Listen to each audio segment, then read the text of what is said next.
નમસ્કાર દર્શક મિત્રો, હું છું મહેશ. સતલોક ટીવી ગુજરાતમાં તમારું સ્વાગત છે. દર્શક મિત્રો, આજે સતલોક ટીવી ગુજરાતની ટીમ આવી છે રાજસ્થાનની અંદર, જ્યાં પાલી જિલ્લો છે અને ત્યાંથી એક સોજત સિટી છે, ત્યાંથી 9 કિલોમીટર દૂર એક આશ્રમ છે, સતલોક આશ્રમ. એની અંદર એક પ્રદર્શની લગાવેલી છે, તો એના અંદર આપણે જઈશું અને માહિતી લઈશું કે પ્રદર્શની કોની લગાવેલી છે. તો દર્શક મિત્રો, આપણી સાથે જોડાયા છે સંત રામપાલજી મહારાજના અનુયાયીઓ. તો આપણે એમને પૂછીશું કે પ્રદર્શની શા માટે લગાવી છે. નમસ્કાર સર. નમસ્કાર જી. ક્યાંથી આવો છો? હું ગુજરાતથી આવું છું. તો ગુજરાતથી તમે આટલા દૂર કેમ આવ્યા છો? ગુજરાતથી દૂર એટલા માટે આવ્યા છીએ કે અહીંયા સંત ગરીબદાસ મહારાજની પ્રદર્શની લાગેલી છે અને એ ગરીબદાસ મહારાજનો અહીંયા 3 દિવસનો પાઠ ચાલે છે અને અખંડ ભંડારો ચાલે છે, એના માટે અમે આવ્યા છીએ. આ પ્રદર્શનીમાં તમે જે દર્શકોને સમજાવશો કે આ જે તમે જોઈ શકો છો આ બાજુ દર્શક મિત્રો, આજે કેટલાક જે બોર્ડ લગાવેલા છે એની અંદર ફોટા છે અને નીચે વાણી પર લખેલી છે. તો આપણે એમના અનુયાયીઓને પૂછીશું કે આ જે શું લગાવેલું છે. આ પ્રદર્શની શ્રી ગરીબદાસજી મહારાજની લગાવેલી છે. ગરીબદાસ મહારાજનો જન્મ જિલ્લા સુડાણી, જિલ્લા જીજર સુડાણી ગામે થયો હતો 1717ની અંદર, અને તેમને 10 વર્ષની ઉંમરમાં 1727માં કબીર સાહેબ જિંદા રૂપમાં મળ્યા હતા અને એના વિશેની આ પ્રદર્શની લગાવેલી છે 10 વર્ષના બાળક રૂપમાં. અને એ ગરીબદાસ મહારાજ ગોવાલોની સાથે, ગોપાળ જે ગાયો ચરાવવાળા છે ગોવાળ, એમની સાથે 10 વર્ષની ઉંમરમાં એ ગાયો ચરાવતા નરા નામના ખેતમાં ત્યાં કબીર સાહેબ જિંદા રૂપમાં મળ્યા અને એમને કબીર સાહેબને સતલોકનું, ગરીબદાસને કબીર સાહેબે સતલોકનું જ્ઞાન કરાયું. એના વિશેની આ પ્રદર્શની લાગેલી છે. દર્શક મિત્રો, તમે આ બાજુ જોઈ શકો છો જે ગરીબદાસજી મહારાજના જે અનુયાયીએ જે આપણને બતાવ્યું છે એ પ્રમાણે અહીંયા કેટલાક પોસ્ટરો લાગેલા છે, કેટલાક બોર્ડ લાગેલા છે, તમે જોઈ શકો છો. અને અહીંયા જે એક જે સાધુ મહારાજ એવા કોઈ દેખાય છે, એમના વિશે આપણે ચર્ચા કરીશું. તો આ જે છે કોણ છે? જે સાધુ વેશમાં જે જિંદા બાવાના રૂપમાં એ પોતે કબીર સાહેબ છે અને જે નીચે બેઠેલા છે પ્રદર્શનીમાં દેખાડવામાં આવે છે તે ગરીબદાસ છે અને બીજા છે એ ગ્વાલો છે. તો ગ્વાલોએ જે સાધુ રૂપમાં જે કબીર સાહેબ હતા એમને કે ભોજનનો સમય થઈ ગયો છે તો તમે ભોજન કરી લો. તો કબીર સાહેબે કીધું કે હું સતલોકથી આવેલો છું અને સતલોકથી મારા ગામથી હું ભોજન કરીને આવ્યો છું. તો ગવાલોએ કીધું કે તમે સાધુ મહાત્મા તમે દૂધ તો પી લો. તો જિંદા રૂપમાં કબીર સાહેબે કીધું કે હું કુંવારી ગાયનું દૂધ પીવું છું. તો પ્રદર્શનની અંદર એક કુંવારી ગાયને, ગરીબદાસની જે એક બછડી હતી નાની, એને બોલાવવામાં આવી અને જે પેલું આવે માટલું લગાવવામાં આવ્યું અને એને ઓટોમેટિક સ્તન નીકળ્યા અને એમાંથી દૂધ લીધું અને કબીર સાહેબે પીધું. એના વિશેની આ પ્રદર્શનીમાં જાણકારી આપવામાં આવી. દર્શક મિત્રો, આ બાજુ તમે જોઈ શકો છો હાલ જે સંત રામપાલજી મહારાજે અનુયાયીઓ તો એમને જે ચર્ચા કરી આપણને એ વિશે અહીંયા બતાવવામાં આવ્યું છે કે એક ગાયનું વાસળું તમે અહીંયા જોઈ શકો છો. તેના નીચેથી જે આ જે સંત રામપાલજી મહારાજના અનુયાયીઓ જે આપણે બતાવ્યું એ પ્રમાણે અહીંયા કમ્પ્લીટ એજેટેડ ફોટો છે. આગળ આપણે વધીશું અને જોઈશું કે અહીંયા પણ એવું જ સેમ પોસ્ટર છે અને જે એમને જે કબીર પરમેશ્વર જે નામ દીધું એમના હાથમાં એક માટલું છે, એના વિશે આપણે ચર્ચા કરીશું અને આગળ પણ આપણે જઈશું. એવી જ રીતે અહીંયા ઘણા બધા એવા પોસ્ટરો લાગેલા છે, તમે જોઈ શકો છો. અહીંયા પણ એવા જ પોસ્ટરો લાગેલા છે જે આપ જોઈ શકો છો. અહીંયા ગરીબદાસજી મહારાજજી છે અને આગળ આપણે જઈશું. અહીંયા પણ એ જ ચર્ચા છે. તો અહીંયા આના પોસ્ટર વિશે આપણે થોડું વધુ જાણીશું. સર, અહીંયા આપણે સંત રામપાલજી મહારાજના એક બીજા અનુયાયીઓ જોડાયા છે, એમને આપણે પૂછીશું. અહીંયા આ જે કબીર પરમેશ્વરજી બેઠા છે એમના વિશે જણાવશો? જી સર, કબીર પરમાત્મા અત્યારે આ ફોટોની અંદર ગરીબદાસજી મહારાજને તત્વજ્ઞાન સંભળાવી રહ્યા છે કે કોણ સાચું પરમાત્મા છે અને ક્યાંથી આવે છે અને કઈ ભક્તિ કરવી જોઈએ, જેના વિશે ગરીબદાસજી ધ્યાનપૂર્વક સાંભળી રહ્યા છે. તો દર્શક મિત્રો, આપણે આગળ વધીશું અને હજી પણ ઘણી બધી એવી ચર્ચા કરવાની બાકી છે ગરીબદાસજી મહારાજ વિશેની. તો અહીંયા તમે જોઈ શકો છો આ પોસ્ટરની અંદર કેટલીક ફાઇલો વચ્ચે મૂકેલી છે. એ શું છે અને આ કોણ છે એના વિશે આપણે ચર્ચા કરીશું. તો સર, અમને બતાવશો કે આ જે વચ્ચે જે ફાઇલો મૂકેલી છે અને આ કોણ છે વચ્ચે છે, જેના પાછળ એક મોટું બેસવાનું આસન છે, તો એના વિશે સમજાવો. હા જી, જે છેલ્લા પ્રદર્શનીમાં મેં તમને કીધું તેમ કબીરદાસજી સંત ગરીબદાસજી મહારાજને તત્વજ્ઞાન સંભળાવી રહ્યા હતા. તો ગરીબદાસજીને ઘણા બધા સવાલો ઉત્પન્ન થયા કે તમે આજે જ્ઞાન સંભળાવી રહ્યા છો એ જ્ઞાન ક્યાં લખેલું છે, તમે કઈ રીતે સંભળાવી રહ્યા છો એ મને સમજાવો, અને તમે જે લોક વિશે વાત કરી રહ્યા છો એ બી મને બતાવો, કેમ કે એ બતાવ્યા પછી મને વધારે ખબર પડશે કે સતલોક કેવું હોય છે, ત્યાં કયા રીતના લોકો રહે છે અને ત્યાં કયા પ્રકારની ભક્તિ કરવામાં આવે છે. તો કબીર પરમાત્મા ગરીબદાસજીને સતલોક લઈને જાય છે અને ત્યાં વિવિધ જે ગ્રંથો હોય છે બતાવે છે કે આ ગ્રંથની અંદર આ રીતે લખેલું છે કે આ પરમાત્મા છે, પરમાત્માની લીલા કઈ રીતનું હોય છે અને શું ભક્તિ કરવાથી કઈ પ્રકારે પરમાત્મા મળે છે. તો આ જે ગ્રંથ બતાવેલા છે એ એનો પુરાવો છે. તો દર્શક મિત્રો તમે જોઈ શકો છો એવી જ રીતે આપણે આગળ વધીશું અને જોઈશું કે જે આ પોસ્ટરની અંદર જે બતાવવામાં આવ્યું છે એ પ્રમાણે આપણે જ્ઞાન સમજીશું. અને તમે જોઈ શકો છો કે અહીંયા એક બીજું પણ પોસ્ટર છે જ્યાં એજ એ ટેજ વસ્તુ તમને જોવા મળે છે. એની એજ એ ટેટમાં આપણે તમે જોઈ શકો છો એક આ બાજુ સામેની સાઈડમાં એક બીજું મોટું એક સિંહાસન દેખાય છે, તેમાં કબીર પરમજી બેઠા છે. તો એમના વિશે આપણે ચર્ચા કરીશું. તો સર અમને એ બતાવો કે આ જે દ્રશ્ય છે એ શું કહેવા માગે છે? જી, આ દ્રશ્યમાં એવું બતાવવામાં આવેલું છે કે અનંત કોટી બ્રહ્માંડના એક સિંહાસન પર કબીર સાહેબ વિરાજમાન છે અને કબીર સાહેબ ઉપર જે જિંદા મહાત્મા રૂપમાં ગરીબદાસજી મહારાજને નીચે પૃથ્વીલોક પર કબીરજી મળ્યા હતા એ ચવર કરી રહ્યા છે. સો કબીરદાસજી મહારાજ એવું કહેવા માગે છે ગરીબદાસજીને કે જે પરમાત્મા છે તે અત્યારે સિંહાસન પર વિરાજમાન છે અને એ જ સર્વસૃષ્ટિના રચનહાર છે. તો આપણે આગળ જોઈશું. હજુ કેટલાક એવા પોસ્ટરો અહીંયા જોવા મળે છે, તમે જોઈ શકો છો. અહીંયા જે સતલોક જો સિંહાસન હતું જે આપણે હાલ જે આપણા જે સંત રામપાલજી મહારાજ જે અનુયાયીઓ હતા એ આપણને જે ચર્ચા કરી એમાં એ જે ચેટ એ જે આ પ્રમાણે છે, તમે જોઈ શકો છો. વચ્ચે જે બેઠા છે કબીર પરમેશ્વરજી છે અને જે નીચેથી જે આવ્યા હતા એમને બેસાડ્યા અને ત્યાં ઊભા થયા એ પણ દ્રશ્ય એ જોવા મળે છે.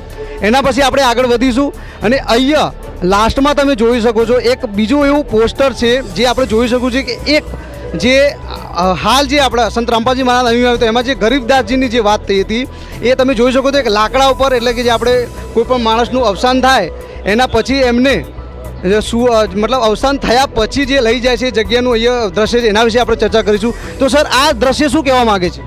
જી, આ દ્રશ્યમાં એવું બતાવવામાં આવેલું છે કે જ્યારે કબીરદાસજી ગરીબદાસજી મહારાજને ઉપર સતલોકમાં લઈ જાય છે ત્યારે તેમનું જે શરીર છે મૃત અવસ્થામાં નીચે પૃથ્વીલોક પર હોય છે. તો જે બાકીના જે ગોવાળો હતા એ જેમની પાસે આવે છે ત્યારે જોવે છે કે ગરીબદાસજીને જે દૂધ પીધેલું હતું એનાથી એ મૃત થઈ ગયા છે. તો એમને લઈને પછી એમના અગ્નિ સંસ્કાર માટે લઈ જાય છે, પણ એમને એ ખબર નથી હોતી કે ગરીબદાસજીની આત્માને પરમાત્મા ઉપર લઈ ગયા હોય છે સતલોકમાં ત્યાંના લોકનું જ્ઞાન કરાવવા માટે. તો આ જે પ્રદર્શની છે આમાં બતાવવામાં આવેલું છે કે ગરીબદાસજી મહારાજના અંતિમ સંસ્કારની એમના ગામવાળાઓ તૈયારી કરી રહ્યા છે. તો દર્શક મિત્રો આપણે હજુ પણ આગળ એવી જ ચર્ચામાં આગળ વધીશું અને જોઈશું. અહીંયા પોસ્ટર સેમ છે પણ જે ગરીબદાસજી મહારાજ જે આજે હાલ જે સંત રામપાલજી મહારાજને આપણે સમજાવ્યું એ જે ગરીબદાસજી મહારાજ એ જિંદા રૂપમાં આમ બેઠા થાય એવું આપણે દેખાવા મળે છે. તો એ પોસ્ટર વિશે પણ આપણે જાણીશું. તો સર એ બી બતાવો. જી, સો આ પ્રદર્શનીમાં એવું બતાવવામાં આવેલું છે કે જ્યારે અગ્નિ સંસ્કાર આપવામાં ગામવાળાઓ તૈયારી કરી રહ્યા હતા ત્યારે કબીર પરમાત્માએ ઉપરથી ગરીબદાસજીના આત્માને એમને નીચે મોકલી આપ્યા અને ગરીબદાસજી પુનઃજીવિત થઈ ગયા. તો એ આ ફોટોમાં દેખાડવામાં આવે છે કે ગરીબદાસજી મૃત અવસ્થામાંથી પુનઃજીવિત થઈ ગયા છે. તો દર્શક મિત્રો હજુ આપણે આગળ વધીશું અને આના વિશે આ જ પોઈન્ટ ઉપર ચર્ચા કરીશું. અહીંયા કંઈક ગરીબદાસજી મહારાજ છે અને બાજુમાં એક સાધુ છે. તો આ પોસ્ટર વિશે બી આપણે ચર્ચા કરીશું. તો આ સાધુ કોણ છે અને એ શું સમજાવવા માગે છે એ બતાવો. જી, આપણે પાછલી પ્રદર્શનીમાં જોયું કે ગરીબદાસજી મહારાજ મૃત અવસ્થામાંથી ચિતા પર ઊભા થઈ ગયા અને જે કબીર સાહેબે એમની જે અંતઃકરણની અંદર જે વાણી ફીડ કરેલી હતી એ આપોઆપ બોલવા લાગ્યા. તેથી ગામવાળાઓને એવું લાગ્યું કે આ છોકરો જીવતો તો થઈ ગયો છે પણ એના મગજમાં કંઈ ફેરફાર થઈ ગયા છે, કેમ કે એમણે મંત્રેલું દૂધ પીધેલું હતું એટલા માટે.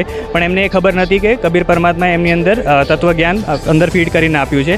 સો એ ગામવાળાઓએ શું કર્યું કે ગરીબદાસજીનો આજે એમને એવું લાગેલું હતું કે મંત્ર જાપ કરેલું દૂધ હતું એમને ઉતારવા માટે એક ગોપાલદાસજી નામના સંત આવ્યા હતા. એમણે કીધું કે એક કબીરદાસજી ગરીબદાસજીએ મંત્રેલું દૂધ પીધેલું હતું જેને લીધે એમની વૃદ્ધિ છે એ થોડી પેલી થઈ ગયેલી છે, તો એમને તમે ઠીક કરી આપો, કેમ કે સંતમાં શક્તિ હોય છે કે તે નોર્મલ કરી આપે છે. તો દર્શક મિત્રો, આપણે હજુ આગળ એક ચર્ચા કરીશું અને આપણે જોઈશું અહીંયા એ જ પોસ્ટર છે, પણ એ જે હાલ જે આપણે જે સંત રામપાલજી મહારાજ અનુયાયી હતા એમને સમજાવ્યું હતું એના વિપરીતમાં આ પોસ્ટર છે. જે સંત હતા એ જે ગરીબદાસજી મહારાજને પ્રણામ કરે છે એનું શું કારણ છે, તો એના વિશે તમે સમજાવશો સર? જી, તો જ્યારે ગોપાલદાસજી મહારાજે ગરીબદાસજીને પૂછ્યું કે એ કોણ હતું કે જેણે તારી બુદ્ધિને આ રીતે નષ્ટ કરી દીધી છે, જેથી કરીને તું આવું પાગલ જેવો થઈ ગયો છે, તો ગરીબદાસજીની વાણીમાં જે ગરીબદાસજીના અંતઃકરણમાં જે પરમાત્માએ જ્ઞાન ફીટ કરેલું હતું એ વાણી પ્રચાર કરવા લાગ્યા ગરીબદાસજી કે જીન મુझको નામ દિયા સોએ સદગુરુ અમારા દાદુ દૂસરા કોઈ નહીં કબીર સિરજનહાર. સો એ વાણી સાંભળીને ગોપાલદાસજીને થયું કે આ તો પરમાત્માનું જ્ઞાન બોલે છે, આ પાગલ નથી, ગાંવવાળા લોકો પાગલ થઈ ગયા છે, જેથી કરીને ગોપાલદાસજી એમને ચરણોમાં પ્રણામ કરવા લાગે છે. તો દર્શક મિત્રો, આપણે હજી આગળ જઈશું અને અહીંયા આપણે જોઈ શકશો કે અહીંયા જે હાલ જે ગોપાલદાસ મહારાજની જે વાત થઈ એ અહીંયા બેઠા છે અને કંઈક લખી રહ્યા છે, તો આ શું લખે છે? જી, આ જે વાણી છે એ ગરીબદાસજી મહારાજ ગોપાલદાસજીને લખાવી રહ્યા છે, જે પરમાત્માએ ગરીબદાસજીના અંતઃકરણમાં ફીડ કરેલી હતી, જેથી કરીને આગળ આવવાવાળી જે પેઢીઓ છે એમને આ જ્ઞાનનો પરચો બને અને લોકો સદભક્તિ કરવા માટે પ્રેરિત થાય. તો દર્શક મિત્રો, હજી આપણે આગળ જઈશું અને જોઈશું કે અહીંયા આજે તમે જોઈ શકો છો અહીંયા. તો દર્શક મિત્રો, તમે જોઈ શકો છો હાલ જે ગોપાલદાસજી મહારાજ હતા એમને જે અમરગ્રંથ લખ્યો હતો અને જે ગરીબદાસજી મહારાજે અમરગ્રંથ જે બોલ્યો હતો એ લખ્યો હતો એ અહીંયા એજ ઇટ તમને જોવા મળે છે. તો આના વિશે બી આપણે ચર્ચા કરીશું. તો સર, આ અમરગ્રંથ વિશે થોડું સમજાવો. જી, મેં કીધું તેમ જે આની પહેલાંની પ્રદર્શની હતી તેમાં ગોપાલદાસજી મહારાજ છે એ જે ગરીબદાસજી વાણી બોલતા જતા હતા તે લખતા જતા હતા, અને આખી જે વાણી છે એને અમરગ્રંથ સાહેબના રૂપમાં એક સંપુટ કરીને એક અમરગ્રંથ સાહેબ નામનો ગ્રંથ બનાવેલો છે, જેની અંદર પરમાત્માના જ્ઞાન વિશે બધું લખેલું છે. ગરીબદાસજી મહારાજની જે વાણી છે એ બોલેલી છે અને ગોપાલદાસજી મહારાજ એમને લિપિબદ્ધ કરેલી છે. તો આપણે આગળ વધીશું અને હજી આપણે પ્રદર્શનની ચર્ચા કરવાની ઘણી એવી બાકી છે. તો દર્શક મિત્રો, તમે જોઈ શકો છો અહીંયા જે સંત ગરીબદાસજી મહારાજ છે એમના જે પોસ્ટરો છે તે લગાવેલા છે, તમે જોઈ શકો છો. અહીંયા મીરાબાઈ કો મિલે કબીર પરમાત્મા वो वाला भी પોસ્ટર है. તો આપણે આગળ જઈશું અને હજી પણ પ્રદર્શનીની પૂરી ચર્ચા કરીશું. તમે જોઈ શકો છો અહીંયા મોટા મોટા બેનરો લાગેલા છે, એની અંદર સમજાવવામાં આવ્યું છે કે જોઈ શકો છો અહીંયા પણ કેટલાક બેનરો લાગેલા છે જેમાં વાણીઓ લખેલી છે અલગ અલગ. આગળ તમે જોઈ શકો છો કેટલાક મોટા અહીંયા બેનરો છે અને સામેનું બેનર તમે જોઈ શકો છો તેમાં બધા વેદ આપણા જે દર્શાવવામાં આવ્યા છે એ પણ તમે જોઈ શકો છો.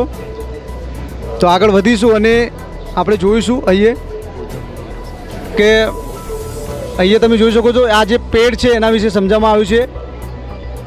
જો અહીંયા કેટલાક બેનરો છે જેની અંદર પ્રમાણ સહિત બધું બતાવવામાં આવ્યું છે. તમે જોઈ શકો છો મોટા મોટા અહીંયા બેનરો લાગેલા છે. સંત રામપાલજી મહારાજના જે શિષ્યો છે એ પણ અહીંયા આવ્યા છે. તમે જોઈ શકો છો જે બધા પ્રમાણ જે સંત રામપાલજી મહારાજે જે શાસ્ત્રોની અંદર જે પ્રમાણ બતાવ્યા છે એ અહીંયા તે એજ ઇટ ઇઝ જોવે છે બધા ભક્તો. તમે જોઈ શકો છો કેટલા પેમાનામાં અહીંયા ભક્તો આવે છે. તમે જોઈ શકો છો મોટા મોટા બેનરો લાગેલા છે. અને દર્શક મિત્રો, તમે જોઈ શકો છો અહીંયા મસ્જિદ છે. આ તમે જોઈ શકો છો એક મસ્જિદ ટાઈપ અહીંયા બનાવેલું છે અને આ બાજુ તમે જોઈ શકો છો એક મંદિર ટાઈપમાં કંઈક બનાવેલું છે. તમે જોઈ શકો છો અને અહીંયા વાણી પણ લખેલી છે. અને આપણી સાથે મિત્રો, આપણી સાથે જે સંત રામપાલજી મહારાજ અનુયાયીઓ જોડાયા છે, તો આપણે પૂછીશું આ દ્રશ્ય અહીંયા જે રાખવામાં આવ્યું છે એ શું છે. નમસ્કાર સર. આ દ્રશ્ય છે એ હિન્દુઓ અને મુસલમાનો દ્વારા જે કબીર સાહેબના બીરસિંહ વાઘેલા, કાશી નરેશ અને બિજલી ખાન પઠાણ એ બંને કબીર સાહેબના શિષ્યો હતા. એમના દ્વારા મુસલમાનોએ બિજલી ખાન પઠાણે એ મસ્જિદ બનાવી છે કબીર સાહેબની યાદગારમાં, અને હિન્દુના બિજલી ખાન પઠાણ વીરસિંહ વાઘેલાએ એ મંદિર બનાવ્યું છે. તો આ જે મંદિર અને મસ્જિદ બનાવ્યા પાછળ કબીર સાહેબનો શું ઉદ્દેશ્ય હતો? કબીર સાહેબનો એ ઉદ્દેશ હતો કે બ્રાહ્મણોએ એ જાહેર કરી રાખ્યું હતું કે જે કાશીની અંદર મને એ સ્વર્ગમાં જશે અને જે મગરમાં મરશે એ નરકમાં જશે કાં ગધેડો બનશે. તો કબીર સાહેબે જાહેર કર્યું કે હું અમુક તારીખો મગરની અંદર સશરીર સમાધિ લઈશ. તો ત્યાં આગળ બિજલી ખાન પઠાણે અને વીરસિંહ વાઘેલાની બંને સેનાઓ આવી ગઈ હતી.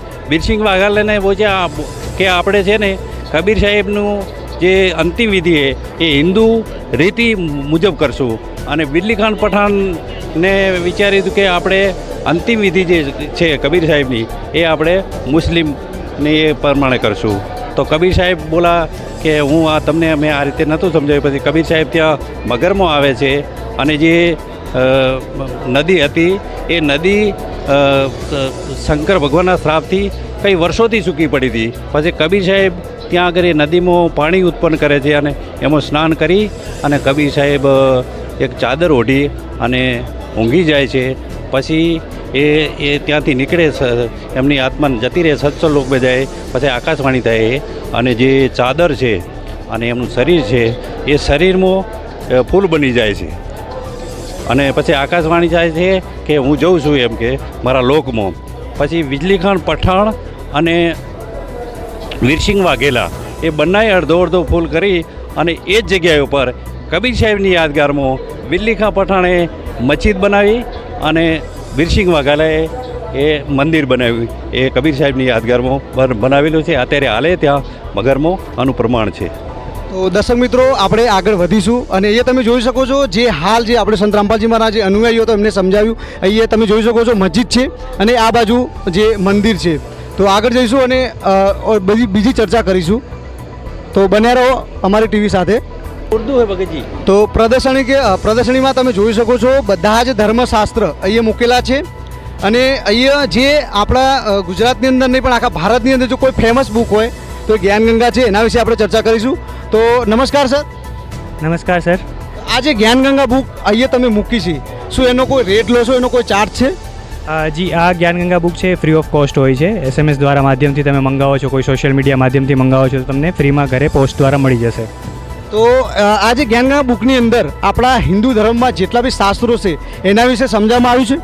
જી, તો આ જ્ઞાનગંગા બુકની અંદર અમારા જે ગુરુ છે સંત રામપાલજી મહારાજ, એમણે 4 વેદ, 6 શાસ્ત્ર, 18 બોધ અને જેટલા બી જે ધર્મ ગ્રંથો છે એ બધાના ધર્મ ગ્રંથોનો સમરી, જે સાર કહેવાય છે, નિચોડ કહેવાય છે, એ નિચોડ આપણે આ બુકની અંદર ગુરુજીએ એક્ઝામ્પલ સાથે, ઉદાહરણ સાથે આપેલો છે. તો આ જે બુક સંત રામપાલજી મહારાજે જે બનાવી છે એના પાછળ શું સંત રામપાલજીનો કોઈ ઉદ્દેશ્ય હતો? સંત રામપાલજી મહારાજનો એક જ ઉદ્દેશ્ય છે પરમાર્થનો, જનકલ્યાણનો. તો એમણે જે સતભક્તિ કોને કહેવાય, સાચા ભગવાનની ભક્તિ ક્યારે કરી કહેવાય અને કોણ છે સાચો ભગવાન કે જેની ભક્તિ કરવાથી મોક્ષ મળે છે, જે જન્મ મરણના ચક્રથી છોડાવે છે. સો એ ભક્તિ આપવા માટે ગુરુજીએ આ પુસ્તક બનાવેલી છે. પુસ્તકની અંદર એમણે બધું લખેલું છે કે આપણા જે ઉદાહરણ તરીકે હું વાત કરું તો તમને શ્રીમદ ભગવદ્ ગીતા, તો શ્રીમદ ભગવદ્ ગીતામાં જે બી વસ્તુઓ લખેલી છે તો એમનું જે સચોટ ઉદાહરણ સાથે જે સંક્ષેપ કરેલો છે સંત ગુરુ રામપાલજી મહારાજે આ જ્ઞાનગંગા બુકની અંદર તમને મળી જશે. તો દર્શક મિત્રો, તમે જોઈ શકો છો અહીંયા જે આપણા હિન્દુ ધર્મમાં જેટલા બી શાસ્ત્ર છે તમે જોઈ શકો છો મૂકેલા છે. અને અહીંયા જેટલા બી ભક્તો બહારથી આવે છે એ બધા અહીંયા ભક્તો શાસ્ત્રમાં જે સંત રામપાલજી મહારાજે બતાવ્યું છે એ ખોલીને અને જોવે છે કે શું સંત રામપાલજી મહારાજ જે સક્ષમની અંદર જે બોલે છે, જે સક્ષમની અંદર જે બતાવે છે, શું એ સાચું છે કે ખોટું. તો આપણે આગળ બન્યા રહો અને હજી પણ આપણે ચર્ચા કરીશું પ્રદર્શનીની. અહીંયા કેટલાક ભક્તો બી છે, તમે જોઈ શકો છો આજુબાજુ જે બધા ભક્તો અહીંયા શાસ્ત્રની અંદર જે ખોલીને જોવે છે, જે સંત રામપાલજી મહારાજે સક્ષમની અંદર જે બતાવ્યું છે. તો બન્યા રહો અમારી ટીવી સાથે, હજુ આગળ થોડું કવર કરીશું. સંત રામપાલજી મહારાજના જે શિષ્યો છે જ્યાં કંઈ ભાઈ રહે છે, ઓલ ઇન્ડિયાની અંદર નહીં પણ આખા વિશ્વની અંદર જ્યાં પણ રહે છે એના આ તમે ફોટા જોઈ શકો છો. અહીંયા લગાવવામાં આવે છે. તમે અલગ અલગ દેશના અહીંયા ફોટા છે, તમે જો મેક્સિકો જોઈ શકો છો, US છે, ઘણા બધા એવા અહીંયા જે ફોટા તમે જોઈ શકો છો જે લગાવેલા છે. જોઈ શકો છો આ જે વસ્તુ અહીંયા જે લગાવવામાં આવી છે, તમે જોયું એના અંદર પાણી છે અને જે આમ નીચે પડે છે. અને આપણી સાથે એક સંત રામપાલજી મહારાજ અન્ય જોડાયા છે, તો એમને આપણે પૂછીશું આ શું છે અને અહીંયા કેમ લગાવવામાં આવ્યું છે. આ એક પ્રદર્શની છે અને જેમ કે કૂવો છે અને કૂવાની અંદર કોષ હોય તો કૂવામાં એક ઉપર ચક્ર લગાવેલું હોય, એના ઉપરથી એને નીચે જાય અને હવે પાણી લઈ અને બહાર રાખે. એ રીતે આ સંસારરૂપી ચક્કર છે ને, કીડીથી લઈ અને જેટલી 4 યોનિ છે, બ્રહ્મા વિષ્ણુ મહેશ, જે કંઈ સંસારની અંદર જે જીવો છે એ જે રીતે કૂવામાંથી પાણી આમ બહાર આવે ને જાય ને ચક્કર આર્યું ચાલ્યા કરે છે એના વિશેનું આ પ્રદર્શનીમાં માહિતી આપેલી છે. એટલે જન્મ મરણનો ચક્કર આવવું જવું ચાલુ રહે છે એના વિશેની પૂર્ણ એ દર્શાવે છે. તો સતલોક ટીવીમાં તમે જોડાયા એ બદલ તમારો આભાર. સચ્ચાઈ તમે જોઈ શકો છો પૂરા વિશ્વની અંદર સંત રામપાલજી મહારાજના 550થી વધારે નામદાન સેન્ટરો છે. તો આપણી સાથે સંત રામપાલજી મહારાજના એક અનુયાયી જોડાયા છે, તો એમને આપણે પૂછીશું આ નકશો શું દર્શાવવા માગે છે. જી સર, આ નકશો એ બતાવી રહ્યું છે કે સંત રામપાલજી મહારાજના વિશ્વભરમાં 550થી વધારે નામદાન સેન્ટરો ખુલી ચૂક્યા છે. તમે જોઈ શકો છો કે ખાલી ભારતમાં જ નહીં પણ દુનિયાના ખૂણે ખૂણે કોઈ બી જગ્યાએ તમે લઈ લો, કોઈ બી ખૂણો લઈ લો, બધી જ જગ્યાએ અત્યારે સંત રામપાલજી મહારાજના નામદાન કેન્દ્ર ખુલી ચૂક્યા છે. અને જે સંત રામપાલજી મહારાજનો જે ઉદ્દેશ્ય છે કે જે સત્ય જ્ઞાન છે, જે પરમાત્માનું જે સાચું જ્ઞાન છે એ વિશ્વના ખૂણે ખૂણે પહોંચે, તો એના માટે આ એક પહેલ છે અને જે શરૂઆત થઈ ચૂકી છે. અને ધીરે ધીરે આ નામદાન સેન્ટરો 550થી બી વધારે ખુલી જશે અને બધી જગ્યાએ નામદાન સેન્ટરો ખોલવાની સંત ગુરુ રામપાલજી મહારાજની પહેલ છે. તો સતલોક ટીવીમાં તમે જોડાયા એ બદલ તમારો આભાર. ધન્યવાદ સત સાહેબ. દર્શક મિત્રો, તમે જોયું આપણે જે પ્રદર્શનીમાં કે જેટલી બી આપણે જે મતલબ પોસ્ટરો આપણે જોયા, હરહટનો કૂવો જોયો, એના પછી મંદિર અને મસ્જિદ જોયું, એના વિશે આપણે ચર્ચા કરી. એમાં આપણને જાણવા મળ્યું કે જે સંત રામપાલજી મહારાજના જે અનુયાયીઓ હતા જે આપણા સાથે જોડાયા એમને આપણે ચર્ચા કરી. અને હવે આવા જ વીડિયો સાથે બન્યા રહો. सतलोक टीवी गुजरात में आपનું સ્વાગત છે. सतलोक टीवी गुजरात फेसबुक पेज को लाइक और फॉलो करना न भूलें. अधिक जानकारी के लिए आज ही डाउनलोड कीजिए संत रामपाल जी महाराज एंड्रॉयड ऐप.